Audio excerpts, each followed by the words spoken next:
Hello friends, welcome to Teaching Germ Study. दोस्तों, बात करते हैं सीटेट के लिए काफ़ी इंपॉर्टेंट थ्योरी कोलबर्ग का थ्योरी ऑफ मोरल डेवलपमेंट यानी नैतिक विकास के सिद्धांत के बारे में, और इम्पॉर्टेंट तथ्यों को इसमें देखेंगे जो कि रिपीटेड टाइम एग्जाम में पूछी जाती है। तो आइए वीडियो स्टार्ट करते हैं। सबसे पहले आपको हम जानकारी दे दें कि लॉरेंस कोलबर्ग ने जीन पियाजे के विचारों को आगे बढ़ाते हुए मोरल डेवलपमेंट के सिद्धांत को प्रस्तुत किया था। इसके संबंध में आपको जानकारी दे दें कि उन्होंने बच्चों की नैतिक निर्माण समझने के लिए कहानियाँ यानी स्टोरी और नैतिक दुविधाएं यानी कि मोरल जो डायलेमा होती है उसका प्रयोग किया था। हर कहानी के बाद बच्चा से प्रश्न पूछकर उनके उत्तरों का विश्लेषण किया गया और उनकी तार्किक नैतिक सोच यानी मोरल रीजनिंग का भी अध्ययन किया गया था।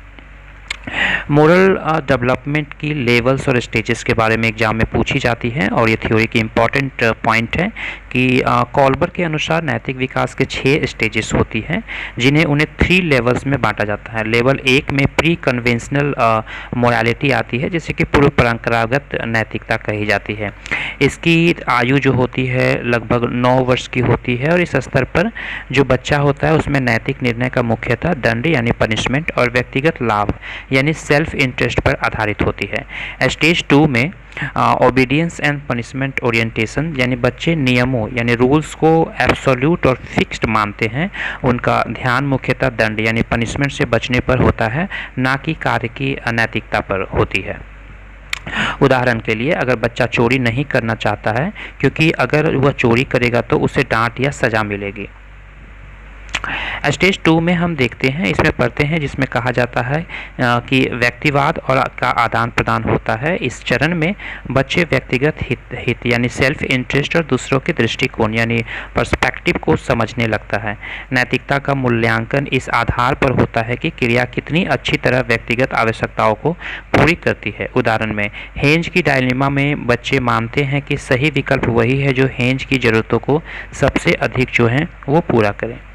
इस स्तर पर परस्पर लाभ यानी कि म्यूचुअल बेनिफिट संभव है, लेकिन ज़्यादातर स्वार्थ यानी सेल्फ इंटरेस्ट की भावना के आधार देखी गई है। याद रखो, जब बच्चा छोटा होता है तो वह केवल यह सोचता है कि दंड से कैसे बचा जाए या अपने लिए क्या लाभ होता है। यही है कि प्री कन्वेंशनल लेवल की विशेषता होती है। आगे हम बात करते हैं लेवल 2 की, जिसे पारंपरिक नैतिकता के रूप में जानी जाती है। इस लेवल 2 में आयु आमतौर पर बचपन से किशोरावस्था तक होती है। इस स्तर पर बच्चे और युवा समाज के नियमों और मानकों यानी स्टैंडर्ड को अपनाने सीखता है, और वे अपने रोल मॉडल्स और समाज से सीखे गए नैतिक मापदंडों के इंटरलाइज करता है। ध्यान मुख्यतः अथॉरिटी को स्वीकारने और समूह के नियमों को पालन करने के लिए होता है। इसी में स्टेज 3 है। स्टेज 3 में अच्छे सामाजिक संबंध विकसित करना यानी कि गुड बॉय और गुड गर्ल की ओरिएंटेशन होती है, और इस चरण में बच्चे सीखते हैं कि सामाजिक अपेक्षाओं और भूमिकाओं का पालन कैसे किया जाता है। मुख्य ध्यान इस विषय में आती है कि अनुरूपता यानी कन्फॉर्मिटी, दूसरों की अपेक्षाओं के अनुसार जो है वो व्यवहार किया जाता है। आइए इस स्टेज की जो दूसरों के प्रति अच्छे व्यवहार यानी good behaviour towards the other, मित्रों और परिवारों के साथ सहयोग और समझदारी होती है। एग्जाम्पल, बच्चा स्कूल में नियमों का पालन करता है ताकि शिक्षक और दोस्तों की नज़र में वह अच्छा बन पाए। स्टेज 4 है, इसमें मेंटेनिंग सोशल ऑर्डर होती है यानी कि सामाजिक व्यवस्था लागू करना। इस चरण में व्यक्ति अपने निर्णय लेते समय समाज और उसके नियमों पर ध्यान रखता है। मुख्य ध्यान इस संबंध में है कि कानून और व्यवस्था बनाए रखना यानी लॉ एंड ऑर्डर को मेंटेन करना मुख्य कर्तव्य होता है। कर्तव्य पालन यानी कि ड्यूटी फुलफिलमेंट होनी चाहिए। एग्जाम्पल, यातायात के नियमों को पालन करना चाहिए क्योंकि यह समाज और समुदाय की भलाई के लिए जरूरी होती है। छात्र, स्टेज 3 में आप सीखते हो कि दोस्त और परिवार के साथ अच्छा व्यवहार करना जरूरी होता है। स्टेज 4 में आप यह समझते हैं कि नियम और कानून सिर्फ अपने लिए नहीं होती है बल्कि समाज के लिए भी होती है।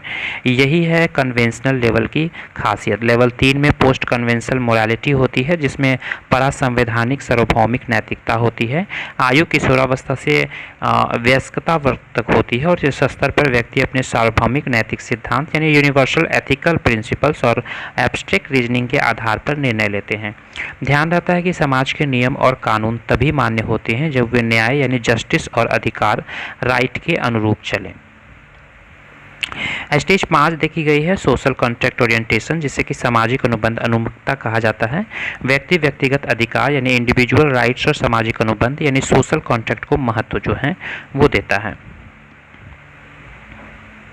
आगे बात करते हैं दूसरों को ध्यान के संबंध में कि दूसरों के मुख्य दृष्टिकोण और विश्वासों को स्वीकार करना। एग्जाम्पल, कानून का पालन तब किया जाता है जब यह सभी के हित और न्याय के अनुसार हो। स्टेज 6 है जिसमें यूनिवर्सल एथिकल प्रिंसिपल्स या ओरिएंटेशन के बारे में बात की जाती है, यानी सार्वभौमिक नैतिकता सिद्धांत की उन्मुखता के बारे में। इसमें अंतिम चरण में व्यक्ति अपने आंतरिक नैतिक सिद्धांत यानी इंटरनल एथिकल प्रिंसिपल्स का पालन करता है। यह निर्णय कानून और नियमों को विरोध में भी हो सकता है, और यदि कानून अन्यायपूर्ण जो हैं वो अनजस्ट करें तो।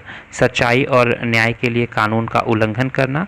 छात्रों, स्टेज 5 में आप यह समझते हो कि नियम सभी सही हैं जब वे न्यायपूर्ण हो और सभी के अधिकारों की रक्षा करें।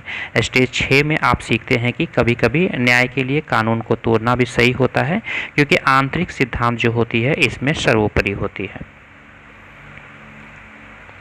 केरल गिलिगन ने कोलबर्ग के नैतिक विकास के सिद्धांत की आलोचना की है।